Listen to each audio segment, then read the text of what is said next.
நம்முடைய கழக தகவல் தொழில்நுட்ப பிரிவு நிர்வாகிகள் பல்வேறு சோதனைகளும் தாங்கி இருக்கின்றனர். இன்றைக்கு இந்த இயக்கம் துவக்கின்ற பொழுது பொன்மனச்செம்மல் புரட்சி தலைவர் எம்ஜிஆர் பல்வேறு துன்பத்தை சந்தித்தார், பிறகுதான் வெற்றி கண்டார். அதே போல இதையும் புரட்சித் தலைவர் எம்ஜிஆர் மறைவுக்கு பிறகு இதையும் புரட்சித் தலைவி அம்மா அவர்கள் இந்த இயக்கத்துக்கு வருகின்ற பொழுது பல்வேறு துன்பத்தை எதிர்கொண்டுதான் வெற்றி கண்டார். அதுபோல நாமும் எவ்வளவோ போராட்டங்களையும் எதிரிகளையும் சூழ்ச்சிகளையும் வென்றுதான் இன்றைய தினம் தமிழகத்திலே ஒரு வலிமையான கட்சி என்பதை நிரூபித்து காட்டுகிறது.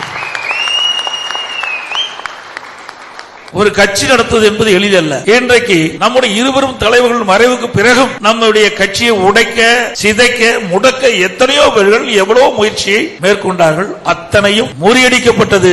அது உங்களை போல் இருக்கின்ற இளைஞர்கள் மூலமாக அதை நிறைவேற்றினோம்.